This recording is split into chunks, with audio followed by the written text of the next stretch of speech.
নমস্কার বন্ধুরা, শ্রাবণী রান্নাঘরে আপনাদের সবাইকে স্বাগত জানিয়ে আমি প্রতিদিনের মতো আবারও আজকের একটা রান্নার ভিডিও নিয়ে আপনাদের সামনে চলে এসেছি। আজকের আমি পটলের মধ্যে অল্প একটু মুগ ডাল দিয়ে একটা অসাধারণ রেসিপি বানিয়ে দেখাবো। আশা করি আপনাদের ভালো লাগবে। তার জন্য কিন্তু আমার পুরো ভিডিওটা আপনাদের দেখতে হবে। আর দেখা শুরু করার আগে একটা লাইক দেবেন, ভিডিওটা সম্পূর্ণ দেখে সুন্দর একটা কমেন্ট করবেন আর শেয়ার করতে ভুলবেন না। তাহলে চলুন আজকের আমি এই রেসিপিটা কিভাবে বানাচ্ছি সেটা আপনারা একবার দেখে নিন। রান্নাটা করার জন্য প্রথমে আমি এখানে দেখুন গ্যাসটা অন করে একটা কড়া বসিয়ে দিয়েছি। এইবারে আমি কড়ার মধ্যে দিয়ে দেব মুগ ডালটা। এইখানে আমি অল্প একটু মুগের ডাল আমি সুতির কাপড়ে মুছে রেখেছিলাম, সেই মুগের ডালটা এখানে দিয়ে দিলাম। আর অবশ্যই করে কিন্তু ডালটা মুছে নেবেন, কারণ এই রান্নায় ডালটা ধোবো না, সেই জন্য কিন্তু অবশ্যই করে বলছি আপনারা একটু মুছে নেবেন, কারণ ডালের মধ্যে অনেক নোংরা থাকে। সেই জন্যই ডালটা একটা সুতির পরিষ্কার কাপড় দিয়ে ভালো করে মুছে নিতে হবে। এইবারে দেখুন আমি কিন্তু গ্যাসটাকে একেবারে লোতে দিয়ে দিয়েছি। লোতে দিয়ে ডালটাকে হালকা হাঁচে ভেজে নিচ্ছি। এইভাবেই গ্যাসটাকে লোতে দিয়ে আস্তে আস্তে ডালটা একটু ভেজে নিতে হবে। আর আমি প্রতিদিনের মতো আপনাদের একটা কথাই বলবো যে প্লিজ আমার ভিডিওটা আপনারা টেনে টেনে দেখবেন না, পুরো ভিডিওটা দেখুন, আশা করি আপনাদের ভালো লাগবে। দেখুন আমি কিন্তু প্রথমে এইভাবে ডালটাকে একটু ভেজে নেব। ডালটা আমার এখানে সুন্দর করে ভাজা হয়ে গেছে। ডালটা কিন্তু আমি একেবারে পুড়িয়ে কিন্তু ফেলিনি, দেখুন একটু লাল করে ভেজে নিয়েছি। আর এইভাবেই এটা একটু ভেজে নিতে হবে। ডালটা ভাজা হয়ে গেছে, এবার এটাকে আলাদা করে ঢেলে রেখে দেব। ডালটা আমি আলাদা করে ঢেলে একটু ঠান্ডা হতে দিয়েছি। আর আবারও কিন্তু কড়াটা বসিয়ে দিয়েছি। এবার কড়ার মধ্যে অল্প সামান্য একটু সর্ষের তেল দিয়ে দিলাম। খুব বেশি তেল কিন্তু প্রথমে দেব না, অল্প সামান্য একটু তেল দিয়ে দিলাম। দিয়ে তেলটাকে একটু গরম করে নেব। তেলটা আমার এখানে গরম হয়ে গেছে। এবার আমি তেলের মধ্যে দিয়ে দেব, দেখুন এখানে আমি অল্প একটুখানি আদা এইভাবে একটু কুচি করে রেখেছি, সেই আদাটা এখানে দিয়ে দিলাম। আর দেব আমি এখানে একটা টমেটোকে এইভাবে টুকরো করে রেখেছি, সেই টমেটোটা দিয়ে দিলাম। আর দেব এখানে একটা শুকনো লঙ্কা আর একটা কাঁচা লঙ্কা। এইবারে এটাকে এই তেলের মধ্যে একটু নেড়ে ছেড়ে ভেজে নেব। এই মশলাটা কিন্তু অল্প তেল দিয়ে এইভাবে একটু নেড়ে ছেড়ে ভেজে নিতে হবে। আর আজকের আমি যে পটলের রেসিপিটা দেখাচ্ছি সেটা কিন্তু খেতে অসম্ভব সুন্দর হয়। এইভাবে আপনারাও কিন্তু যে কোনো একদিন এই পটলের রেসিপিটা বানিয়ে দেখতে পারেন। আশা করি আপনাদেরও ভীষণ ভালো লাগবে। দেখুন এটাকে কিন্তু এইভাবে একটু ভেজে নিতে হবে। আর আমার চ্যানেলের নতুন বন্ধু পুরনো বন্ধু সবাইকেই বলছি আমার তরফ থেকে অনেক ভালোবাসা। নতুন বন্ধুদের বলবো যদি আমার চ্যানেলটা সাবস্ক্রাইব করেন তাহলে পাশে থাকা বেল বাটনটা অবশ্যই প্রেস করে দেবেন, যাতে আমি যখনই কোনো নিত্য নতুন ভিডিও আপলোড করব সবার প্রথমে আপনাদের কাছে নোটিফিকেশান চলে যাবে এবং আপনারা আপনাদের সময় মতো ভিডিওটা দেখে নিতে পারবেন। আর পুরনো বন্ধুদের বলবো এইভাবে আমার পাশে থাকার জন্য, আমাকে এগিয়ে যেতে সাহায্য করার জন্য আপনাদের অসংখ্য ধন্যবাদ। দেখুন এবার কিন্তু এটাকে আমি আর একটু, এটা ভাজা প্রায় হয়েই এসেছে, তবে আর একটু সময় নিয়ে আমি মশলাটা একটু ভেজে নেব। মশলাটা আমার এখানে ভাজা হয়ে গেছে, মশলাটা আমি এখানে ভেজে নিয়েছি। আর এইভাবেই কিন্তু ভেজে নিতে হবে। এবারে আমি এটাকে আলাদা করে নামিয়ে নেব, নামিয়ে একটু ঠান্ডা হতে দেব। মশলাটা আমি একটু ঠান্ডা হতে দিয়েছি। এইবারে দেখুন এই কড়ার মধ্যে কিন্তু আবারও তেল দিয়ে দেব। আর রান্নাটা পুরোটাই কিন্তু আমি এখানে সর্ষের তেলে করছি। আপনারাও চেষ্টা করবেন সর্ষের তেলে করার, তাহলে কি হবে খেতে বেশি ভালো লাগবে। তবে যদি না পারেন তাহলে যে কোনো রান্নার তেলে করতে পারেন। দেখুন এবার কিন্তু তেলটা কড়াই দিয়ে তেলটাকে একটু গরম হতে দিতে হবে। আর যখন দেখবেন তেলটা গরম হয়ে গেছে তখন কিন্তু আমি তেলের মধ্যেই দিয়ে দেব অল্প সামান্য একটু নুন। অল্প একটু নুন দিয়ে দিলাম। আর দেব আমি এখানে অল্প সামান্য একটু হলুদের গুঁড়ো। নুন আর হলুদ গুঁড়োটা দিয়ে খুব ভালোভাবে একটু মিশিয়ে নেব। মিশিয়ে নিয়ে এবারে আমি এর মধ্যে দিয়ে দেব পটল। এখানে কিন্তু পটলগুলো আমি এইভাবে একটু খোলা রেখে কেটেছি। আর এই দুদিকটা দেখুন মুখটা কিন্তু একটু কেটে নিয়েছি। এইভাবেই কিন্তু পটলগুলোকে কেটে ধুয়ে পরিষ্কার করে নিয়েছি। এবারে আমি পটলগুলো এর মধ্যে দিয়ে দিচ্ছি, দিয়ে উল্টিয়ে পাল্টিয়ে লাল লাল করে কিন্তু পটলটা একটু ভাজবো। তবে খুব বেশি লাল করে নয়, আমি আপনাদের দেখাবো যে কীভাবে এটা ভাজছি। এইভাবে একটু সময় নিয়ে পটলটা কিন্তু একটু ভেজে নিতে হবে। গ্যাসটাকে লোতে দিয়ে এইভাবে দেখুন আস্তে আস্তে পটলগুলো আমি উল্টিয়ে পাল্টিয়ে একটু লাল করে ভেজে নিচ্ছি।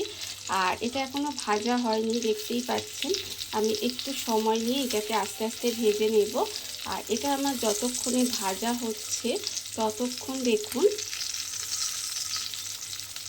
এগুলা উল্টে পাল্টে একটু ভাজতে দিয়েছি। এটা যতক্ষণে ভাজা হচ্ছে ততক্ষণ অন্যদিকে দেখুন আমি যে মশলাটা এখানে রেডি করে রেখেছিলাম সেটা কিন্তু আমার একেবারে ঠান্ডা হয়ে গেছে। আর এই মশলাটা কিন্তু আমি শিলে বেটে নেব। আজকের আমি এই মশলাটা শিলে বেটেই আপনাদের দেখাবো, তবে আপনারা চাইলে এই মশলাটা মিক্সিতেও বেটে নিতে পারেন। তাহলে মশলাটা করে নিয়ে তারপর আবারও আপনাদের সামনে ফেরত আসছি। মশলাটা আমি এখানে দেখুন বেটে নিয়েছি শিলে, আর এটা আমার বাটা হয়ে গেছে। আর অন্যদিকে যে আমি এখানে পটলটা ভাজতে দিয়েছিলাম সেই পটলটাও কিন্তু আমি উল্টিয়ে পাল্টিয়ে এইভাবে একটু লাল করে ভেজে নিয়েছি। এটাও কিন্তু আমার ভাজা হয়ে গেছে। এবারে দেখুন পটলটাকে আমি আলাদা করে তুলে রেখে দেব। পটলটা আমি আলাদা করে তুলে রেখে দিয়েছি। এবারে এই তেলের মধ্যেই রান্নাটা করব। তার জন্য দেখুন আমি দিয়ে দিব এবারে যে মশলাটা আমি এখানে বেটে রেখেছিলাম সেই বাটা মশলাটা প্রথমে এর মধ্যে দিয়ে দিলাম। বাটা মশলাটা দিয়ে তেলের মধ্যে একটু কষিয়ে নেব। আর এটা যতক্ষণে মশলাটা কষাচ্ছি দেখুন এর মধ্যে আমি দিয়ে দেব আন্দাজ মতো নুন। ভীষণই সহজ একটা রান্না, অথচ প্রতিদিনের রান্নার থেকে একটু অন্যরকম, খেতে কিন্তু অসম্ভব সুন্দর লাগে। দেখুন আমি এখানে নুন দিয়ে দিলাম আর দিয়েছি এখানে হলুদের গুঁড়ো। আর স্বাদের ব্যালেন্সের জন্য কিন্তু এখানে আমি অল্প সামান্য একটু চিনি দিয়ে দিলাম। দিয়ে এবার মশলাটাকে খুব ভালোভাবে একটু কষিয়ে নেব। মশলাটা কিন্তু একদম সুন্দরভাবে তেল ছাড়া পর্যন্ত কষিয়ে নিতে হবে। মশলাটা আমার এখানে ভালোভাবে কষানো হয়ে গেছে। আর মশলা থেকে দেখুন একেবারে তেলটাও ছেড়ে দিয়েছে।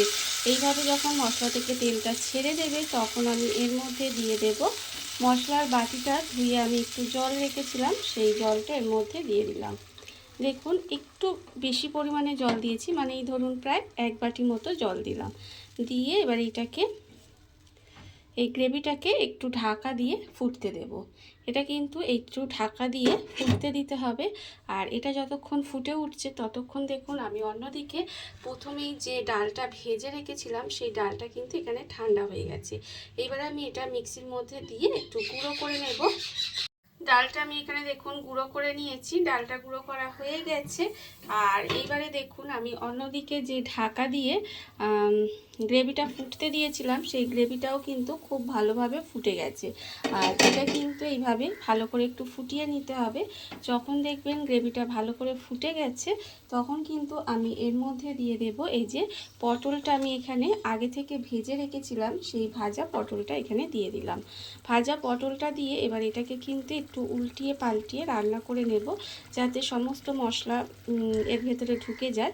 আর যেটুকু পটলটা রান্না হওয়া বা সেদ্ধ হওয়া বাকি আছে সেটুকু সেদ্ধ হয়ে যায়। সেই জন্য এইভাবে কিন্তু আবারও এটাকে একটু ঢাকা দিয়ে দেব। ঢাকা দিয়ে এটাকে খুব ভালো করে রান্না করে নেব। ঢাকা দিয়ে আমি বেশ কিছুক্ষণ এইভাবে একটু রান্না হতে দিয়েছিলাম। আর এর ফলে দেখুন পটলটা কিন্তু যেটুকু রান্না হওয়া বাকি আছে সেটুকু হয়ে গেছে। এখানে রান্না হয়ে গেছে মানে পটলটা এখানে সেদ্ধ হয়ে গেছে। আর যেহেতু ভাজা ছিল তাই খুব বেশি সময় কিন্তু এখানে লাগেনি।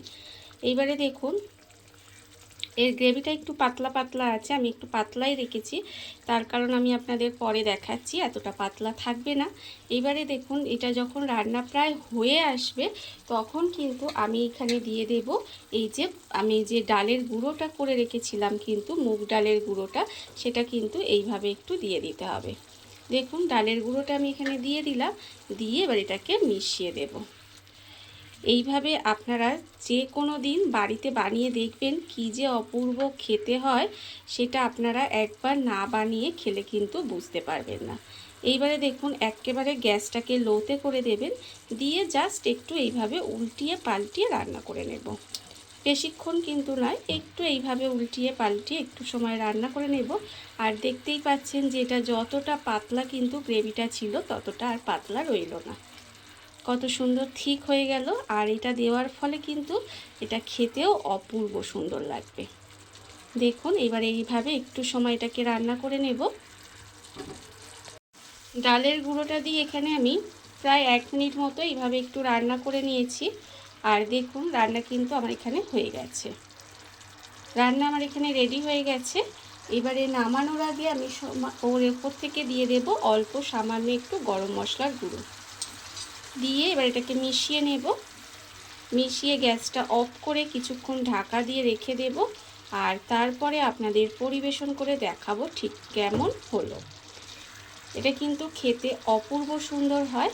এইভাবে আপনারা কিন্তু যে কোনো দিন বাড়িতে বানিয়ে দেখতে পারেন। দেখুন রান্না আমার হয়ে গেছে, এবার আমি গ্যাসটা অফ করে দিলাম আর তারপরে ঢাকা দিয়ে রেখে দেব। তারপরে আপনাদের পরিবেশন করে দেখাবো ঠিক কেমন হলো। দেখুন বন্ধুরা, বাড়িতে থাকা কত অল্প উপকরণে কত অল্প সময় কত সুন্দর একটা পটলের মধ্যে অল্প একটু মুগের ডাল দিয়ে একটা অসাধারণ রেসিপি তৈরি হয়ে গেছে, আপনারা দেখতেই পেলেন।